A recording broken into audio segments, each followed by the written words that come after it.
There are people who say, what right have women to talk to men about fighting for their country, since women are not, according to the custom of civilization, called upon to fight? That used to be said to us in times of peace. Certainly, women have the right to say to men, are you going to fight to defend your country and redeem your promise to women?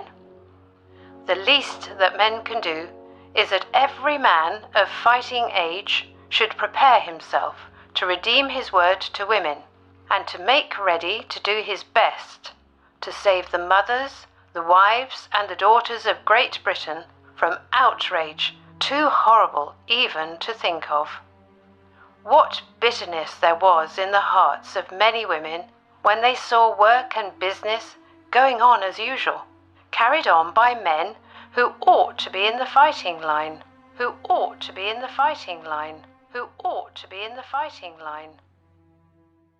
As November 11th approached, I felt compelled to put together a video on the First World War. The focus shall not be the war itself as such, but the question of suffrage. Emmeline Pankhurst, whose words you will have heard at the beginning of this video, was the leader of the British suffragette movement, the sole aim of which was ensuring that women be granted the right to vote, a just end to which any and all means were permissible. The common, popular conception of history is that women did not have the right to vote at the time of the First World War, and that men, conversely, did. That it was women who fought tooth and nail for the inalienable right that they and they alone were denied. This could not be further from the truth. Let us return to Ms. Pankhurst. What I found most troubling about her words, taken from a speech she gave fewer than 9 months after Great Britain had entered the war, was its complete disregard for male life in relation to female life. The least that men can do is that every man of fighting age should prepare himself to redeem his word to women, and to make ready to do his best to save the mothers, the wives, and the daughters of Great Britain from outrage too horrible even to think of. Other than its expectation that men should sacrifice themselves for women as a matter of course, what baffles me is that she considered the detrimental effect that German victory would have upon women's rights in Europe a misguided belief, to be an outrage too horrible even to think of. The thought of men, young and old, wallowing in squalid trenches, deprived of food, water, medicine, being slaughtered in their thousands, dismembered, bleeding out, trench fever, trench foot, shell shock, forced to murder their fellow man on the whims of politicians, burying their best friends, their brothers in arms, and on the horror goes. That thought, it would seem, was quite palatable to her.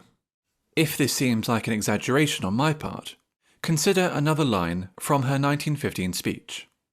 If the unthinkable thing happened, and Germany were to win, the women's movement, as we know it in Europe, would be put back 50 years at least. That is her concern? Not the men, not the husbands, the fathers, the brothers, and the sons? Not the balance of political and economic power in Europe? No. Her concern is that the women's movement might, for some reason, be put back 50 years. I cite this quote, for Emmeline Pankhurst claimed that the suffragettes would suspend their campaign for the duration of the war. They demonstrably did no such thing. Let us, then, delve into the question of what contribution these suffragettes, these feminists, made to the war effort. In August 1914, at the start of the First World War, Admiral Charles Fitzgerald founded the Order of the White Feather, with support from the prominent author Mrs. Humphrey Ward. The organisation aimed to shame men into enlisting in the British Army by persuading women to present them with a white feather if they were not wearing a uniform. Conscription was yet to be introduced in Britain, requiring the assembly of a voluntary army to bolster the standing ranks. The former were joined by prominent suffragettes of the time, such as Emmeline Pankhurst and her daughter Christabel. They spoke at public rallies in support of the movement, handing out feathers to civilian men and encouraging other women to do likewise. The ignominy of receiving a white feather, a symbol of cowardice in British culture, led an incalculable number of men to volunteer.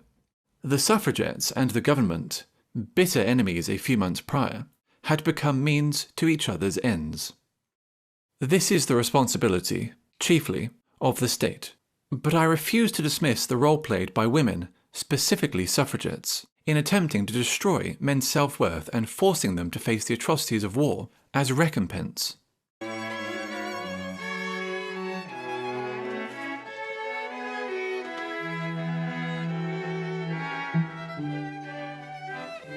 What is it? A white feather, of course, coward. Unsurprisingly, it was not uncommon for white feathers to be handed to soldiers home on leave. One such individual was Private Ernest Adkins. He was riding a tram one day when a white feather was presented to him by a girl sitting a row back. He smacked her across the face with his paybook and said, "Certainly I'll take your feather back to the boys at Passchendaele. I'm in civvies because people think my uniform might be lousy, but if I had it on, I wouldn't be half as lousy as you." Seaman George Sampson, who had been awarded the Victoria Cross for gallantry in the Gallipoli campaign, was en route to a public reception in his honour, dressed in civilian clothes, when a young woman stopped him to present him with a white feather. One could be forgiven for thinking that these women were almost eager to hand men white feathers. Well, Compton Mackenzie, then a serving soldier, complained about the activities of the Order of the White Feather, arguing that these idiotic young women were using white feathers to get rid of boyfriends of whom they were tired. There was, I'm afraid to say, an even darker side to the white feather campaign. Approximately 250,000 boys under the age of 19, the legal limit for armed service, volunteered to fight. There were no birth certificates, and I should imagine the state was not quick to question eager young men. This young boy, presumed to be the young brother of Bombardier George Herbert Bill, was given a white feather brooch at age 10 or 11, with a note that read, "What a promising boy you were. Now wear this brooch and buttons and your frilly white dress. Whilst your brother goes to war, riding gallantly, the town all sees your ways. Chicken you are." 3 boys aged 18, 17 and 15 all committed suicide after being given white feathers. The following reaction from a Lieutenant J.L. Perry may well mirror what some of you are currently feeling. The Australian veteran had lost an eye while fighting in Syria. When handed a white feather by a woman in the street, Perry said nothing. He merely dropped the glass eye from its socket and into her hand. Interestingly, Army authorities said Perry would have been justified in having the woman charged with offensive behaviour. What is it? A white feather, of course, coward. Stop this at once. This is neither the time nor the place. These people should be aware that there are cowards among them. Will you please leave? You are the cowards here, not they. How times have changed. As the first half of the war came to a close, the subject turned to that of conscription and universal suffrage. The white feather girls and the suffragettes understood that men had political franchise and women did not, because men had a duty to go to war to protect women. I find it kind of odd how the suffragettes seem to have forgotten that men and men alone had been burdened with this obligation to protect their womenfolk and to act as cannon fodder in the interests of their governments according to their individual wills or against it, long before universal male suffrage was a twinkle in anyone's eye.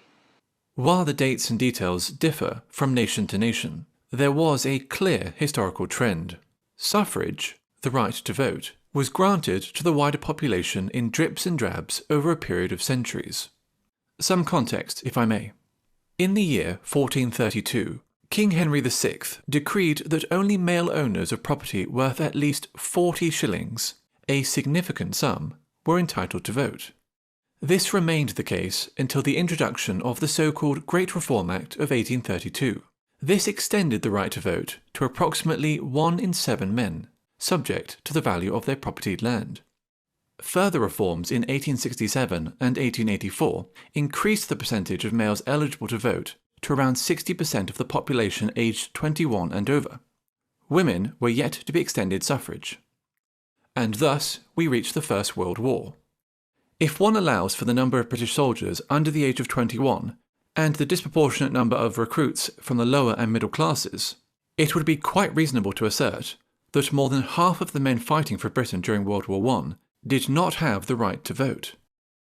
I repeat, the majority of men who fought for Britain during the First World War did not have the right to vote. Let us then reconsider the context of the White Feather Campaign. Women, many of whom would no doubt have been suffragettes, or at the very least supportive of women being given the right to vote, will have shamed men and boys who did not have the right to vote into risking their health, their sanity, their lives. What words are there to describe such actions?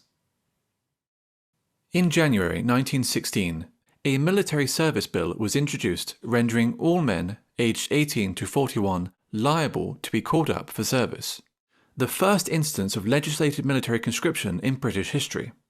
Similar acts introducing conscription were passed elsewhere in the Anglosphere. None of these bills placed any obligation upon women to contribute. Now, whether you agree or disagree with this, and I know there are many out there who feel that it is the duty of men and men alone to serve in the armed forces, it does rather discredit the feminist supposition that men are the privileged sex and have been throughout history.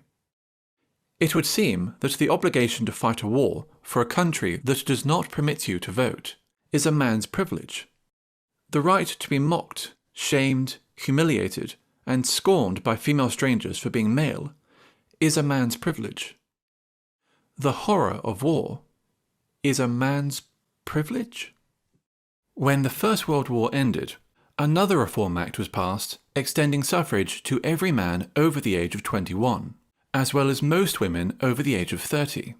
The discrepancy in age was to account for the greater percentage of women in the electorate as a result of significant male casualties during the war. Before I end this video, I would like to take a moment to remember my great-grandfather, James William Pedrick, who fought during the First World War at a very young age.